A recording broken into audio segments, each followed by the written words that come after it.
কিরে তোর এত রাগ রাগ ভাব কি হয়েছে? আরে ভাই, আজকালকার যুগে মানুষের উপকার করতে নেই, এতে নিজের ক্ষতি হয়। একজনকে টাকা দিছিলাম, যখন সে টাকাটা নিছিল তখন তার টাকাটা নেওয়ার ভিতর একটা ভালোবাসা ছিল, মহাব্বত ছিল, মুখের ভিতর একটা দুশ্চিন্তার ভাব, দুঃখের ভাব ছিল। আজকে দেওয়ার সময় আমাকে অপমান করে টাকাটা দিল। এই নে টাকা। এই 2,000 টাকার জন্য আমার নামে সমালোচনা করস মানুষের সাথে, মানুষের সাথে গ্রামে গ্রামে বলে বেড়াস। ওই না তোর টাকা।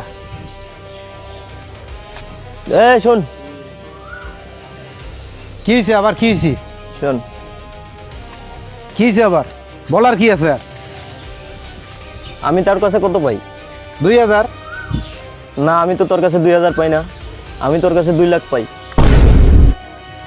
আমার কাছে কিসের 2 লাখ টাকা পাস? তুই টাকা পাবি তো 2,000। তুই সেদিনের কথা মনে করতো? হ্যাঁ, ওই দিন কি বলছে আমার মনে আছে। কি বলছিলি বল দেখি। বড় ভাই, হ্যাঁ ভাই। বড় ভাই, আমার 2,000 টাকার না খুব প্রয়োজন।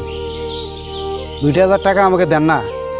আরে ভাই, আমার কাছে তো 2,000 টাকাই আছে। এই টাকা দেওয়ার লাগবে আমার মেয়ের স্কুলের বেতন, আবার কিছু বাড়ির জন্য বাজার করতে হবে।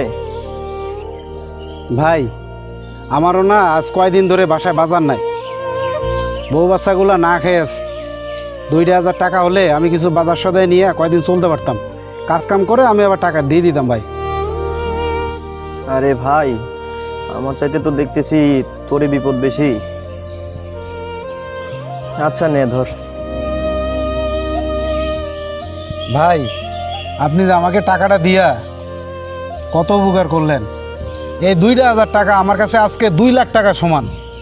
আমি আপনাকে 1 সপ্তাহ পরে টাকাটা দিয়ে দেবো। ঠিক আছে, যা বাজার টাজার কর। সেদিন তুই বলছিলি এই 2,000 টাকা 2 লাখ টাকার সমান, আর আজ তুই ভুলে গেলি।